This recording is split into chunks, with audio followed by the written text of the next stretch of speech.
Hey everybody out there, you're tuned in to 91.8 The Fan. You're in my corner and I have a very special guest in the corner. Would you like to unveil your secret identity to the masses? Once again, this microphone is based. Hey, everybody, this is Rich Brown, big band from Skullgirls. How y'all doing? It's nice to have you on the show. I remember that joke because I think I heard it like 10 times at Evo. It wasn't just you either. It seemed like the joke of the event. Yeah. That was actually my first Evo. I've never been before. You know what? It was my first one too, and I'd been wanting to go for the past few years, but this was like, yeah, this past Evo was my first trip out there, and I had a great time. I had an absolutely fantastic time. It was a really interesting experience because I'm very much used to going to traditional anime conventions, and this is Mhm. nowhere like remotely like that because, there's not really that many panels and it's just two huge, humongous rooms. And so if you're not there to play, it's kind of like there's so many things to look at and watch, but I feel kind of like a fish out of water. Yeah, and I was honestly surprised at the anime presence and cosplay presence that there was at Evo because I was really just expecting the hardcore fighting game community, in itself. I wasn't expecting anything outside of that. Yeah, I was surprised to see quite a few cosplayers. Hopefully, the event can expand and have a little bit more other side stuff. Either way, it was a lot of fun to see you guys, and hopefully, you got to gamble and party in Vegas a bit. Yeah, I'm not very big on gambling because the odds are always in the house's favor. But I had a great time in Vegas. I was out there with some of the other Skullgirls actors, Lab Zero Games, and then I had my wife and I had my whole family out there actually. Oh, nice. So it was like a mini vacation before your other vacation. Yes. I live Yeah. in Right now Vegas, I'm so the appeal kind of is gone. yeah. Right now I'm saxing it up in Cabo San Lucas. Oh, that sounds so awesome. So hopefully, you're getting a tan and all that other fun stuff. Yeah, I'm getting the bronze sheen going on the sax right now. I'm gonna have to shine it back up once I get back. Well, for the listeners who are unfamiliar with, how you got into voiceover and things like that, could you explain how you initially got into the business? Oh, honestly, I had I've been working at GameTrailers.com since late 2004, early 2005, and I was originally just basically a writer. I would review games, preview games, and write about them. And our CEO came at me one day and was just like, "Rich, you got this nice, smooth, deep baritone voice. We're going to try something new. We want you to go in the voiceover booth and say these lines, and say them like an announcer, then say them normal, then say them like this and like that." And then, you know, 10 minutes later, I was the announcement voice of GameTrailers.com. And then, in doing everything that I've done for Game Trailers, it expanded over because we were partnered with Spike TV. So I got a chance to do some stuff for Spike TV, and then being under Viacom, I also got a chance to do some stuff for Comedy Central, for TV Land, and then it just started exploding. And then people started approaching me at various events like E3. People approached me a lot, asking me if I was just freelance, if I was just a voice, or if I actually worked there. And I'm just like, yeah, I actually work here. They're like, oh man, we thought you were, we thought you were in the business. And then, just to cut it short for time, I was at PAX East and I ran into Mike Z, the lead designer of Skullgirls, and I interviewed him and we talked for a little bit, and then honestly, we were talking. This was after the interview. I mean, this is the first time I had ever seen Skullgirls, and then he stopped me like 3 or 4 times, like, you got that real deep man voice. You got that, you just got a real deep. And then so I looked at him and I was joking, but I was serious, and I said, "Put me in your game," and the rest is history. What a surreal experience to go from writing about video games to being in a video game. It's it's surreal to me because it had been, my dream to be able to make a living, being in the video game industry, basically as a writer or journalist. And then when I actually fulfilled that dream, everything, it just started expanding. I started doing the voice thing. I started doing camera work. I started doing all kinds of stuff with video, and it just exploded. So my skill set was just unreal. And then having the opportunity to be in this game just completely blew me away because I didn't think it was going to happen. I mean, when I talked to Mike at PAX, as much as I was joking, I was serious, and I was just like, "Put me in your game, maybe I'll try that." And then it's been onwards and upwards from there. Well, when did you finally get a confirmation that you would be doing a character in Skullgirls? Like, I mean, initially, obviously, it was kind of, half serious, half joke. But when did you get that call where it's like, so about you being in the game, we want that. Um, it wasn't like it was always on, to my knowledge. I don't know the full story, but to my knowledge, I was on the back burner because they still had some ideas in mind, and there were still some characters that they wanted to get out before Big Band. And then and then I, just one day out of the blue, because I wasn't sure if it was going to happen. I hadn't heard from them for a while. Then I got an email from Lab Zero CEO Peter Bartholow saying, "Hey, we just launched an Indiegogo campaign, and if we can hit all these stretch goals, then you're in." And then within, it was, I don't even think it was a week. I think it was days later. They hit the stretch goal for Big Band, and then I got an email from Mike Z maybe 5 to 10 minutes after they hit that stretch goal saying, "Get ready because you're in." And I was at home, sitting on the foot of my bed with my laptop, and you hear how deep my voice is, and this is just my normal speaking voice, honestly. I was screaming through my house like a girl. I'm sorry. I was just completely just, oh my God, I'm in. And I was screaming at the top of my lungs because I could not believe it. I am in the game. Everyone deserves a fanboy or a fangirl moment. It's okay. We Yes. understand. I mean, the Indiegogo was really impressive. I know that initially when it launched, there was a lot of backlash from some journalists who were saying that, they're asking for too much and things like that. But the fighting game community was like, guys, please. And they just threw Exactly. money at it. Yeah, I mean, and I was blown away by the Indiegogo because at that point I'm just like, you know what, it may not happen, but at least they gave me the opportunity. And then 24 hours later, it's just like, well, we hit this goal. What do we do next? And then they added all the stretch goals. So I mean, I was completely blown away. It wasn't just me. I mean, everyone at Lab Zero, and I guess the entire internet was just blown away at the support that they received, and it was just unreal. I think the really interesting thing about it is not only the support it got, but the fact that, they decided that the fans could vote for the two additional characters. And I think that's where a lot of the key support came from, because it wasn't just, okay, we want to put these characters in, so you guys just throw some money at us so we can add these characters. They just got to the point where just like, you know what, if we hit this goal, you decide. Everybody, if you donate, you vote. It's your decision. We're going to go with the community. And the community spoke. Eliza, Beowulf. I shake I my mean, fist at the fact Aeon didn't get in. Shake my fist. She was in like the top five at like in the first voting, and she didn't make it, and I was like, no. Yeah, I was honestly pulling for Isaac most of the time. That was a And a pretty few friends of cool mine were like, character too. yeah, I like the concept of him. And then a lot of my friends were just like, no, dude, we want Beowulf. Got to have a wrestler. And I was just like, but Isaac is cool. And Isaac. My He's an friend old was guy. Why not? pulling really hard for Minette, so we made a pact with each other. It's like we both get two votes. So I'll put my other vote for Minette, you put your other vote for Aeon, and that's how it'll work. Yeah, there was a lot of that going on.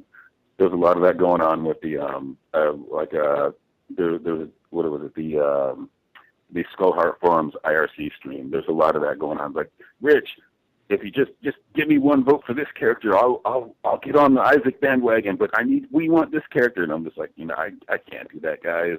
It's like, I'm voting for who I'm voting for. Just it doesn't matter who you vote for, just vote. And if your character doesn't make it, you know what? It happens. Look, Isaac didn't make it. I'm still not mad. I mean, okay, yes, I'm biased because I'm in the game. But look, you know what? If your character didn't make it, there's no reason to be sad, because there's honestly still a possibility that more characters could be added. But again, it's over the scope of what I know. But I do know that there still is a possibility. Whether it's going to happen or not, I couldn't tell you because that is, I'm not a game developer and I'm not on the Live Zero team, but I still think it's possible.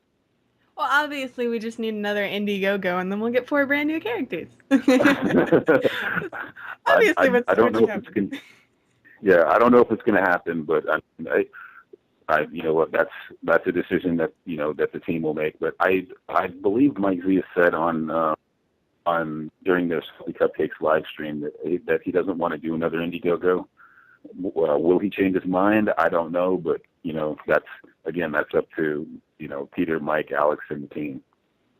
Well, I would think from a fan perspective, once you get all of the stuff done from the Indiegogo, they might want to do a second Skullgirls entirely.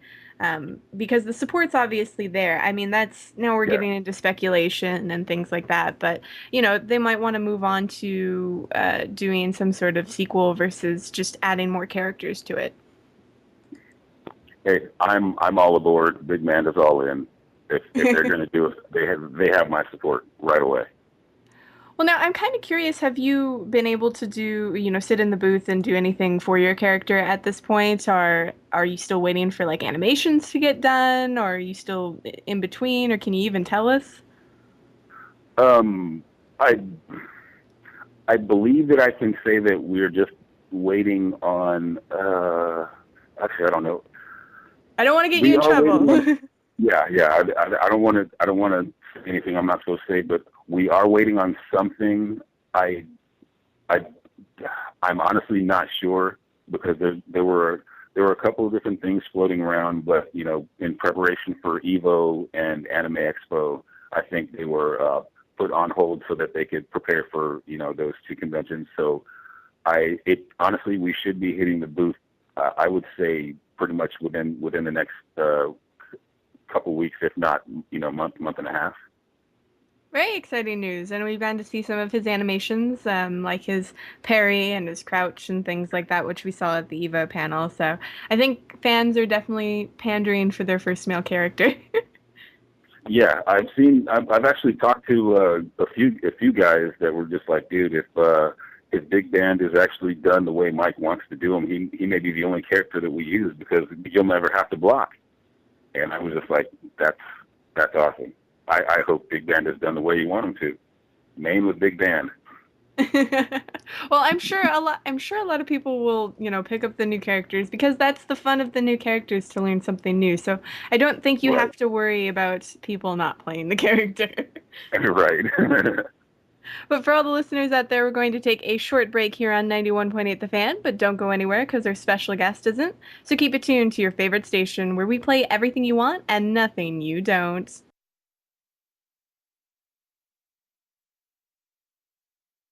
Hey, everybody out there, you're still tuned to 91.8 The Fan because if you weren't, you wouldn't hear my lovely voice or my guest's lovely voice. Would you like to reintroduce yourself to the listeners out there? Hey, everybody, based on this microphone, it's Rich Brown. I am Big Band and Skullgirls. Now, obviously, we've gotten a chance to talk a little bit about your character in Skullgirls itself, but for the fans out there, are there any other projects that you want them to know about? Anything they can stalk you on the internet about? Uh, Here, if you want to stalk me on the internet, it's on Twitter. It's at I am Rich Brown. I also have a Facebook page. It is facebook.com/I am Rich Brown. I have a couple of projects that I'm working on right now that I can't talk about. Just coming Ah, soon. those lovely ninjas sitting outside your Yes. window. They're with you Oh even yeah. on vacation. Yes. They are everywhere and they are ever present.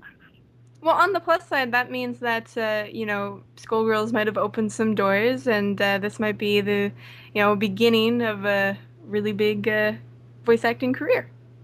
Yeah, I really hope so. I really enjoy being in the booth, and I really enjoy all the people that I've been surrounded with ever since making the jump over into voiceover. Well, for the listeners who want to stalk you in person, they want to peek at you through the bushes and things like that, do you have any other events coming up, like where they can meet you? Ooh, let me see. Comic-Con just passed, but I didn't make it down there. I was hoping to get down there. All I can say is stay tuned and follow me on Twitter because normally I'll just announce, or follow me on Twitter and Facebook because I'll announce it, I will not announce, but I'll just say, hey, by the way, I'm going to be down here. Come say hi. Normally if I'm going to be I try to get up to, Salty Cupcakes in Los Angeles when I can, and you never know who's going to show up there. I mean, that's where I met Aaron Fitzgerald, the voice of Parasol, Danielle McCrae, the voice of Pinwheel. She comes every now and then. Kimlin Tran, the voice of Misfortune, comes every now and then. Laura Post has stopped by. Who is Laura? Valentine. She stopped by. Christina V has been by a few times. She is Sarabella. Yeah. Sarah Ann Williams has been, basically me and Sarah have been there a lot, and Sarah's the voice of Peacock. You never know who's going to show up, and there's guys that drive from as far as Victorville, to come down and hang out with the Lab Zero guys and whoever just shows up. It's a great community thing, and yeah, if you're in the Los Angeles area and you can make it, it's every Thursday night at Fruitsy in Sherman Oaks. Yeah, come on down. Well, I have to say one thing. One of the most interesting things of the panel was Sarah informing everyone that she would like a big band and Peacock buddy film. I thought that was gold. That is, what's funny is she said that, and I was just like, you know what, that would be hilarious. And then after the panel, Alex Ahad was like, I think I'm going to make that happen. And I was just like, dude, that would be great. And then Sarah's like, yeah, Sarah looked at me. She's like, Rich, I'm the Mel Gibson to your Danny Glover.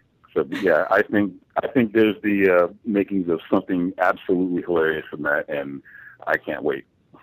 Oh gosh, I'm just trying to imagine all the possibilities, and I can't help but crack up. Yeah, two polar opposites. Yeah, Peacock is zany, slapstick, and just crazy to big band, big old. Super detective, probably the straight edge. Yeah, they're the polar opposites. So that there's the making for something absolutely fantastically silly. Well, awesome. Hopefully the fans can look forward to that. Hopefully it becomes a thing, because I can tell that the live chat is going crazy talking about that now and thinking of possible scenarios. So that'll be fun for the next few hours. Thank you for that. Yeah, no problem. But for the listeners out there, they're ready and raring for a tradition here on 91.8 The Fan, and I was wondering if you'd be willing to participate in the tradition. Go for it. Basically, we ask if you'd be willing to do a radio bump for us. Yes. Coolio. The trick of it, however, is that we do the takes live on air, so if you mess up, everybody hears it. Okay, it's okay. Brief me one more time. Yeah, plenty of people messed up. Basically, what we ask you to say is, hello, my name is, you insert your name. I do this. Mm-hmm. You can say characters, that you're an actor, whatever you want to put there. And you're tuned into 91.8 The Fan. Right on. So whenever you're ready. Oh, and this is live too, huh? Yes, it is. Oh, no.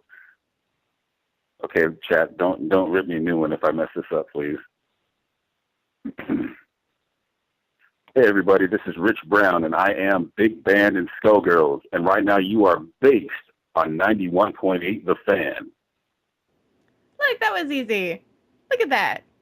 Nobody's going to give you any crap for that. I mean, the chat can't, because you did it perfectly. Awesome. One take wonder. It's okay, they wanted to, but now they're just like, no, we're going to talk about Peacock and Big Band Adventures. So you just trolled the chat. Wonderful. But now, for the listeners out there, is there anything else you want to say before, we have to part ways and let you get back to your vacation where you're sipping margaritas on the beach? Hey, honestly, everyone that donated to the Indiegogo for Skullgirls, everyone that plays Skullgirls, everyone that has supported Skullgirls, I honestly want to say thank you. Thank you so much for your support, because Lab Zero, myself, we would not be where we are if not for your support. So thank you, thank you, thank you, thank you. And all of us say thank you for being awesome people and doing a good job. Awesome. So for I try. anybody else that missed any of this interview, don't fret. Our special guest is leaving us today, but the archive version will be on the website within the next few days. So keep it tuned to 91.8 The Fan, where we play everything you want and nothing you don't.